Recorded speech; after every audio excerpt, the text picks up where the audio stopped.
यह भक्तजनों, आज मैं संतान सप्तमी व्रत कथा सुनाने जा रही हूँ। एक दिन महाराज युधिष्ठिर ने भगवान से कहा, हे प्रभु, कोई ऐसा उत्तम व्रत बतलाइए जिसके प्रभाव से मनुष्य के सांसारिक दुख दूर होकर के वे पुत्र एवं पौत्रवान हो जाए।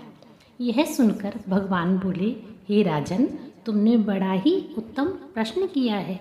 मैं तुमको एक पौराणिक इतिहास सुनाता हूँ, ध्यानपूर्वक सुनो। एक समय लोमस ऋषि ब्रजराज की मथुरापुरी में वसुदेव देवकी के घर गए। ऋषि राज को आया हुआ देख दोनों अत्यंत प्रसन्न हुए तथा उनको उत्तम आसन पर बैठाकर उनका अनेक प्रकार से वंदन और सत्कार किया। फिर मुनि के चरणों तक से अपने घर तथा शरीर को पवित्र किया। वह प्रसन्न होकर उनको कथा सुनाने लगे। कथा कहते हुए लोमस ऋषि ने कहा कि हे देवकी, दुष्ट दुराचारी कंस ने तुम्हारे कई पुत्र मार डाले हैं, जिसके कारण तुम्हारा मन अत्यंत दुखी है। इसी प्रकार राजा नहुस की पत्नी चंद्रमुखी भी दुखी रहा करती थी, किंतु उसने संतान सप्तमी का व्रत विधि विधान सहित किया, जिसके प्रताप से उसको संतान का सुख प्राप्त हुआ। यह सुनकर देवकी के हाथ जोड़कर मुनि से कहा, हे ऋषिराज, कृपा करके रानी चंद्रमुखी का संपूर्ण वृत्तांत तथा इस कथा का विधान विस्तार पूर्वक बतलाइए, जिससे मैं भी इस दुख से छुटकारा पाऊँ। लोमस ऋषि ने कहा कि हे देवकी, अयोध्या का राजा नहुस थे। उनकी पत्नी चंद्रमुखी अत्यंत सुंदर थी। उनके नगर में विष्णुगुप्त नाम का एक ब्राह्मण रहता था। उसकी स्त्री का नाम भद्रमुखी था। वह अत्यंत रूपमती सुंदर थी। रानी और ब्राह्मणी में अत्यंत प्रेम था। एक दिन दोनों सरयू नदी में स्नान करने के लिए गई। वहाँ उन्होंने देखा कि बहुत सी स्त्रियाँ सरयू नदी में स्नान करके निर्मल वस्त्र पहनकर एक मंडप में शंकर एवं पार्वती की मूर्ति स्थापित कर पूजा कर रही थी। रानी और ब्राह्मणी ने यह देखकर उन स्त्रियों से पूछा कि बहनों, तुम यह किस देवता और किस कारण से पूजन व्रत आदि कर रही हो? यह सुन स्त्रियों ने कहा कि हम संतान सप्तमी का व्रत कर रही हैं और हमने शिव पार्वती का पूजन चंदन आदि से षोडशोपचार विधि से किया है। यह ऐसी पुनीत संतान सप्तमी व्रत का विधान है। यह सुनकर रानी और ब्राह्मणी ने भी इस व्रत के करने का मन ही मन संकल्प किया और घर वापस लौट आई। ब्राह्मणी भद्रमुखी तो इस व्रत को नियम पूर्वक करती रही, किंतु रानी चंद्रमुखी राजमद के कारण कभी इसको करती, कभी न करती, कभी भूल हो जाती। कुछ समय बाद दोनों मर गईं। दूसरे जन्म में रानी बंदरिया और ब्राह्मणी ने मुर्गी की योनि पाई, परंतु ब्राह्मणी मुर्गी की योनि में भी कुछ नहीं भूली और भगवान शंकर तथा पार्वती का ध्यान करती रही। उधर रानी बंदरिया की योनि में भी सब कुछ भूल गई। थोड़े समय बाद दोनों ने यह देह त्याग दी। अब उनका तीसरा जन्म मनुष्य योनि में हुआ। उस ब्राह्मणी ने एक ब्राह्मणी के यहाँ कन्या के रूप में जन्म लिया और ब्राह्मण कन्या का नाम भूषण देवी रखा गया तथा विवाह गोकुल निवासी अग्निशील ब्राह्मण से कर दिया। भूषण देवी इतनी सुंदर थी कि वह आभूषण रहित होते हुए भी अत्यंत सुंदर लगती थी। कामदेव की पत्नी रति भी उसके सम्मुख लजाती थी। भूषण देवी के अत्यंत सुंदर सर्वगुण संपन्न चंद्रमा के समान धर्मवीर कर्मनिष्ठ सुशील स्वभाव वाले 8 पुत्र उत्पन्न हुए। यह सब शिवजी के व्रत का पुनीत फल था।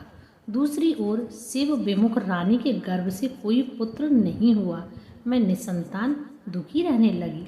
रानी और ब्राह्मणी में जो प्रीति पहले जन्म में थी वह अभी भी बनी रही। रानी जब वृद्ध अवस्था को प्राप्त होने लगी तब उसके गूंगा और बहरा बुद्धिहीन अल्प आयु वाला पुत्र पैदा हुआ। वह 9 वर्ष की आयु में इस क्षणभंगुर संसार को छोड़कर चला गया। अब तो रानी पुत्र शोक से अत्यंत दुखी हो व्याकुल रहने लगी। देवी योग से भूषण देवी ब्राह्मणी रानी के यहाँ अपने पुत्रों को लेकर पहुँची। रानी का हाल सुनकर उसे भी बहुत दुख हुआ, किंतु इसमें किसी का क्या बस। कर्म और प्रारब्ध के लिखे को स्वयं ब्रह्मा भी नहीं मिटा सकते। रानी कर्मच्युत भी थी, इसी कारण उसे दुख भोगना पड़ा। इधर रानी ब्राह्मणी के इस वैभव और 8 पुत्रों को देखकर अपने मन में ईर्ष्या करने लगी तथा उसके मन में पाप उत्पन्न हुआ। उस ब्राह्मणी ने रानी का संताप दूर करने के निमित्त अपने 8 पुत्र रानी के पास छोड़ दिए। रानी ने पाप के वशीभूत होकर उन ब्राह्मणी पुत्रों की हत्या करने के विचार से लड्डू में विष मिलाकर उनको खिला दिया, परंतु भगवान शंकर की कृपा से एक भी बालक की मृत्यु न हुई। यह देखकर तो रानी अत्यंत ही आश्चर्यचकित हो गई और इस रहस्य का पता लगाने की मन में ठान ली। भगवान की पूजा से निवृत्त होकर जब भूषण देवी आई तो रानी ने उससे कहा कि मैंने तेरे पुत्रों को मारने के लिए इनको जहर मिलाकर लड्डू खिला दिया, किंतु इनमें से एक भी नहीं मरा। तू कौन सा दान पुण्य व्रत किया है करती है जिसके कारण तेरे ये पुत्र नहीं मरे और तू नित्य नए सुख भोग रही है? तेरा बड़ा सौभाग्य है। इसका भेद तू मुझसे निष्कपट होकर समझा, मैं तेरी बड़ी ऋणी रहूँगी। रानी के ऐसे दीन वचन सुनकर भूषण ब्राह्मणी कहने लगी, सुनो, तुमको 3 जन्म पहले का हाल कहती हूँ, सो ध्यान पूर्वक सुनना। पहले जन्म में तुम राजा नहुस की पत्नी थी और तुम्हारा नाम चंद्रमुखी था। मेरा भद्रमुखी था और मैं ब्राह्मणी थी। तुम अयोध्या में रहते थे और मेरी तुम्हारी से बहुत ही बड़ी प्रीति थी। एक दिन दोनों सरयू नदी में स्नान करने गई।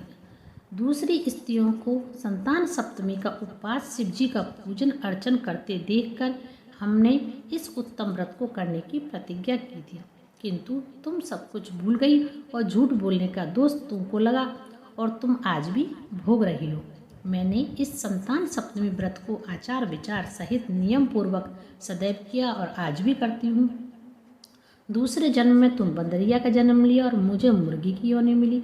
भगवान शंकर की कृपा से इस व्रत के प्रभाव तथा भगवान को इस जन्म में भी न भूली और निरंतर उस व्रत को नियमानुसार करती रही। तुम अपने बंदरिया के जन्म में भी भूल गई।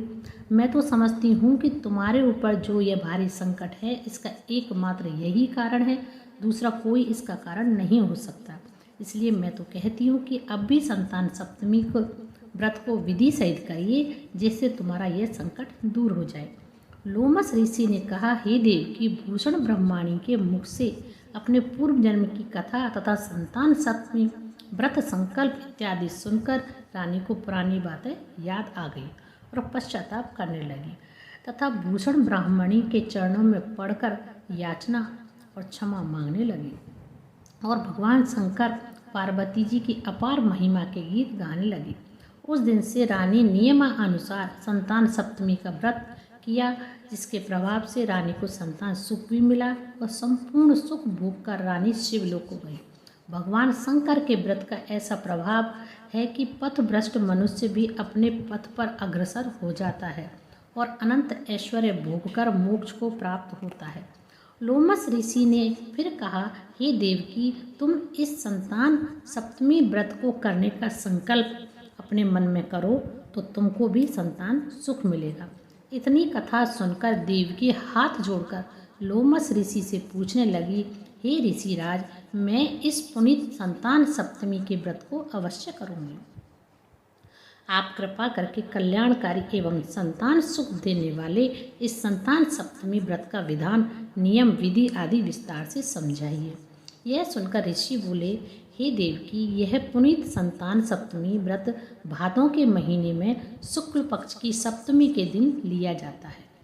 उस दिन ब्रह्म मुहूर्त में उठकर किसी नदी अथवा कुएं के पवित्र जल में स्नान करके निर्मल वस्त्र पहनने चाहिए। श्री शंकर भगवान तथा जगदम्बा पार्वती जी की मूर्ति की स्थापना करें। प्रतिमाओं के सम्मुख सोने चांदी के तारों का अथवा रेशम का एक गंडा बनाएं। उस गंडे में 7 गांठें लगानी चाहिए। उस गंडे को धूप दीप अष्टगंध से पूजा करके अपने हाथ में बांधें और भगवान शंकर से अपनी कामना सफल होने का प्रार्थना करें। तदंतर 7 पुआ बनाकर भगवान का भोग लगावें और 7 ही पुए एवं यथाशक्ति सोने या चांदी की अंगूठी बनाकर इन सबको एक तांबे के पात्र में रखकर उनका 16 उपचार विधि से पूजन करके किसी सदाचारी धर्मनिष्ठ सत्पात्र ब्राह्मण को दान दे देवें। इसके पश्चात 7 पुआ स्वयं प्रसाद के रूप में ग्रहण करें। इस प्रकार इस संतान सप्तमी व्रत का पारायण करना चाहिए। प्रति साल के शुक्ल पक्ष की सप्तमी के दिन हे देव की इस व्रत को इस प्रकार करने से समस्त पाप नष्ट होते हैं और भाग्यशाली संतान उत्पन्न होती है तथा अंत में शिवलोक की प्राप्ति होती है। हे देव की मैंने तुमको संतान सप्तमी का व्रत संपूर्ण विधान विस्तार सहित वर्णन किया है, उसको अब तुम नियम पूर्वक करो जिससे तुमको उत्तम संतान पैदा होगी। इतनी कथा कहकर भगवान आनंद कंद श्री कृष्ण के धर्म अवतार युधिष्ठिर ने कहा कि श्री लोमस ऋषि इस प्रकार हमारी माता को शिक्षा देकर चले गए। ऋषि के कथना अनुसार हमारी माता देवकी ने इस व्रत को नियम अनुसार किया, जिसके प्रभाव से हम उत्पन्न हुए। यह व्रत विशेष रूप से स्त्रियों के लिए कल्याणकारी है, परंतु पुरुषों को भी समान रूप से कल्याणदायक है। संतान सुख देने वाला, पापों को नाश करने वाला यह उत्तम व्रत है। नियम पूर्वक कोई भी इस व्रत को करता है और भगवान शंकर और पार्वती जी की सच्चे मन से आराधना करता है, निश्चय ही अमर पद प्राप्त कर अंत में शिवलोक को जाता है। बोलो शंकर भगवान की जय। अगर आपको मेरी ये कथा पसंद आई हो तो प्लीज़ मेरे चैनल को लाइक शेयर एंड सब्सक्राइब जरूर करें और कमेंट करके ज़रूर बताएं कि ये कथा आपको कैसी लगी।